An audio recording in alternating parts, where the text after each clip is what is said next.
I hope you all had a very Merry Christmas. Yes? Have a nice Christmas, everyone? No? You didn't have a nice Christmas? I did. I had a beautiful Christmas. So I hope mine was at least as beautiful as yours was. And, I was thinking for those of you who might have been alone on Christmas, especially those of you that might have been alone, those who might have been alone for the first time, it's always a difficult time. I prayed that you would recognize Christ, the light who's come to the world, the light who scatters darkness, shining brightly in your life, because He is. He's shining. These past few days in the morning, as I do every morning, I come to church and sit and pray, and I sit over there on the front pew, and I like to sit over there because I like to, meditate, pray with the crucifix there. Only now I can't see the crucifix because the manger's in the way. So I made use of it and kind of was reflecting on Mary and Jesus and Joseph. And, Sam, can you put that image up on the screen? Yeah, that's it right there. That's what I look at when I'm sitting in the front pew. And I was reflecting on Mary and thinking about her. And I was thinking about the fact that, when the angel Gabriel appeared to her, announced to her that she was chosen to be the mother of the Son of God, he revealed everything to her about Jesus.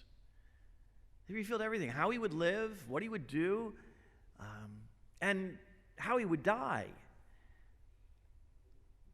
This year on February 2nd, which falls on a Sunday this year, I should say, we celebrate the presentation of our Lord.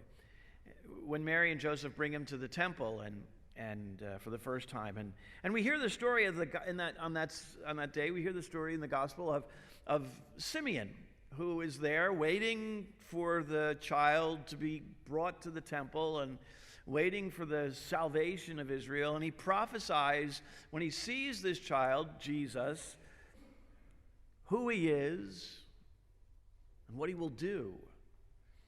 He confirms everything that Mary already knew. And imagine Mary kneeling over her son there in that stable that day, those days, really, praying, watching, looking, pondering, knowing everything that would happen. I mean, moms and even dads, imagine knowing everything about your children, what's going to happen to them through their lives, when they grow up, what they'll become, how they'll die. Can you imagine knowing all of that from the moment of their conception? I mean, I was sitting there praying that, and it's incomprehensible to know how anyone could respond to that. I mean, who of us would be able to say yes, having all of that knowledge? And yet Mary did say yes, knowing what would happen, and knowing that there was nothing that she could do to stop any of it from happening. And I got thinking about Joseph, because there he is too, kneeling as well in prayer over this child. Only he didn't know anything. He didn't know anything of what was going to happen. He didn't know anything except that he was to take care of this child and his mother. That's the only thing he knew he was supposed to do, and that's exactly what he did. He was there to care for them and to protect them at all costs. Mary and Joseph, they recognized in Jesus God's plan, God's idea, God's thought, God's mind.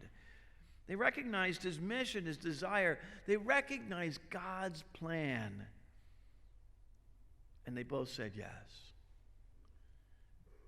You see, God's plan for us is Jesus. And we live in a world, and I've been saying this the last several weeks throughout the Advent season, we live in a world that's filled with darkness.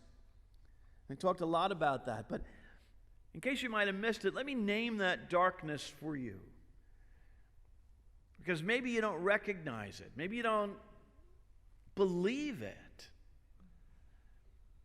But we have to. We must acknowledge the darkness and we must name it. It's Satan. Because Satan does not want us to follow God's plan for our lives. Satan doesn't even want us to know that God has a plan for our lives, let alone follow it. Because he doesn't want us to live in peace and joy and freedom. He wants us living in fear. He wants us living lives filled with anger and loathing. He wants us to be hateful and spiteful of one another. He wants our lives, our families, our church to be broken. He wants to destroy us. We have to realize and remember that every time something evil happens in our lives, it's Satan. And how sad our lives would be if that were the only reality and that there would be no way out of it. How sad it would be if our lives were broken and angry and fearful and spiteful and there was no way out of it. But there is, because God has a plan. And his plan is to bring us all together as one. God's plan is to show us exactly what it means to worship him and why we must do that. God's plan for us is to live in peace, knowing that he can, he will, in fact, he has destroyed all of our enemies. Now, if you're paying attention and you listen to my message on Christmas, you say, well, now we just heard that the other day. Yeah, I'm repeating myself. And I'm repeating myself because over the course of the next few weeks, I want to take this idea of this plan of God and lay it out for you in a much more complete kind of way. I'm going to be starting a new series, and it's entitled Ready or Not. Remember playing as a kid? Ready or Not, here I come. Remember that? Well, this is Ready or Not. He's here. He's here because he cares for us. He's here because he wants to show us what God's plan for our lives is. And whether we're ready or not, God's plan will be done. It will be accomplished, and we have a choice to make. We can choose to live miserable lives of darkness and fear, or we can choose, as Mary and Joseph did, to live the plan that God has, to bring Jesus into the world, to our lives, into our homes. Because ready or not, he's here.